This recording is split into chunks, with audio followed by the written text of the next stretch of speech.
Magandang araw, narito ang inyong mabilis at daily news update mula Japan, Pilipinas at iba't ibang panig ng mundo. Ihahatid namin ang mahahalagang balitang dapat ninyong malaman. Manatiling updated at samahan ninyo kami. May kabuuang 206 nin individual ang nailigtas ng Department of Migrant Workers mula sa mga substandard na accommodation na pinamamahalaan ng ilang recruitment agencies sa Manila, Pasay at Imus, Cavite. Karamihan sa mga nasagip ay naghihintay ng deployment bilang caregivers at iba pang trabaho sa Middle East. Ayon sa DMW, may mga lugar na umaabot sa 20 katao ang nagsisiksikan sa isang maliit na tirahan habang naghihintay ng kanilang deployment.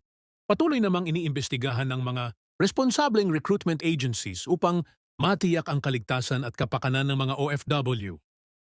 Patuloy na nakikipag-ugnayan ang Pilipinas sa Hungary matapos amyendahan ng bansa ang patakaran nito para sa guest worker residence permits. Ayon sa Department of Migrant Workers, hindi maapektuhan ang mga Pilipinong may valid permits na kasalukuyang nagtatrabaho sa Hungary.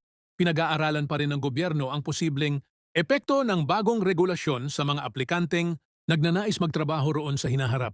Pinayuhan din ang mga Pilipino na kumuha lamang ng opisyal na impormasyon mula sa Hungarian government at Philippine Embassy. Suportado ng karamihan sa mga political parties, sa Japan ang panukalang reforma sa imperial family law upang matugunan ang lumiliit na bilang ng miyembro ng imperial family. Kabilang sa mga mungkahi ang pagpapahintulot sa mga babaeng miyembro ng royal family na panatilihin ang kanilang status kahit mag-asawa ng karaniwang mamamayan. Pinag-aaralan din ang pagdagdag ng mga lalaking miyembro mula sa dating imperial family branches upang mapalawak ang bilang ng mga maaaring gumanap ng royal duties. Layunin ng hakbang na mapanatili ang katatagan ng Japanese imperial system sa mga susunod na henerasyon.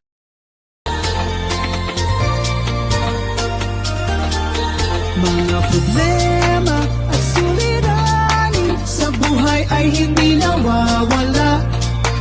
Tanging kailangan ibay ng puso upang ikaw ay di maging kawawa. Mag-usap tayo at gagaan mga problema nyo.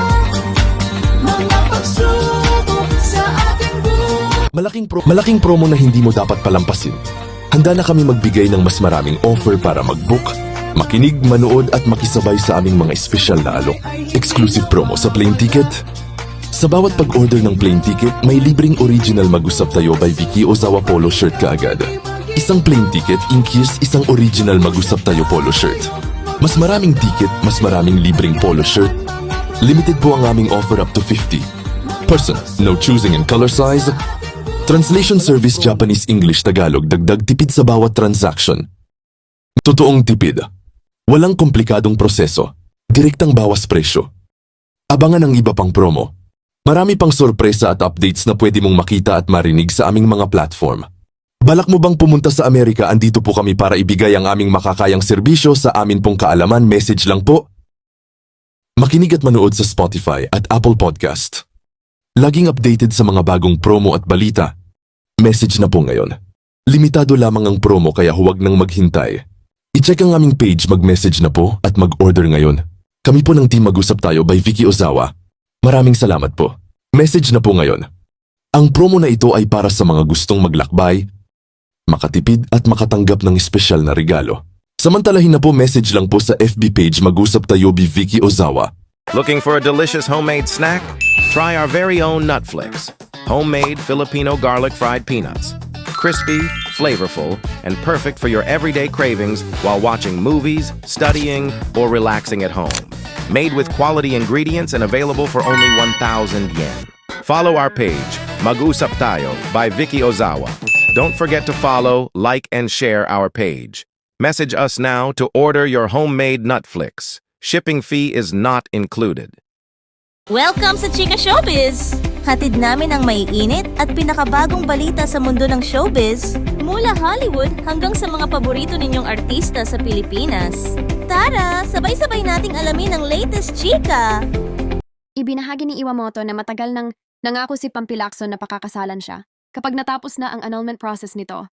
Ayon kay Iwa, nag-propose si Pampi habang nasa Japan sila at plano nilang magkaroon ng kasal sa taong 2028. Nagpasalamat din siya sa suporta ni Jody, Sta Maria sa kanilang relasyon at pamilya. Ibinahagi ni Vandolph ang ilan sa pinakamahalagang aral na natutunan niya mula sa kanyang ama na si Dolphy. Ayon sa aktor, palaging itinuro ng Comedy King ang pagiging mapagpakumbaba at paggalang sa lahat ng katrabaho anuman ang kanilang posisyon. Sinabi rin niya na hanggang ngayon ay daladala niya ang mga naturang aral sa kanyang buhay at karera sa industriya. Muling nagpalitan ng panata sina Jopay Pagya at Joshua Zamora bilang pagdiriwang ng kanilang 2 taong pagsasama bilang mag-asawa. Ginawa ang renewal of vows sa Tagaytay kasama ang kanilang pamilya at 2 anak. Marami ring kaibigan sa showbiz ang nagpaabot ng pagbati sa mag-asawa matapos nilang ibahagi ang espesyal na okasyon sa social media. At iyan ang kabuuan ng ating balita. Maraming salamat sa inyong pagtutok. Huwag kalimutang i-follow ang aming page. Mag-usap tayo by Vicky Ozawa para sa mas marami pang updates mula Japan, Pilipinas, at buong mundo. Ingat at hanggang sa muli. Before we end, we invite everyone to like, share, and subscribe to our page. You can watch us not only on Facebook, but also on our YouTube channel for more updates and exclusive content. We also have original 100 Pinoy diaries and 95 Tagalog quotes at Spotify and Apple Podcast. All in Tagalog, written by Vicky Ozawa. Voice over by talented Filipina, Miss Joy and Jasmine, now available. So don't forget to listen and support our creative works. If you have any concerns, inquiries, or if you are interested in our commercials or services, please feel free to message us anytime on our Facebook page, Mag-usap Tayo by Vicky Ozawa. We are open Monday to Friday, 9 a.m. to 6 p.m., Japan time. Thank you very much for your continued support, and we look forward to assisting you. Maraming salamat from Team Mag-usap Tayo by Vicky Ozawa. Here is short quote from Ms. Vicky Ozawa, Life is a gift. Find peace of mind first rather than happiness. Thank you very much.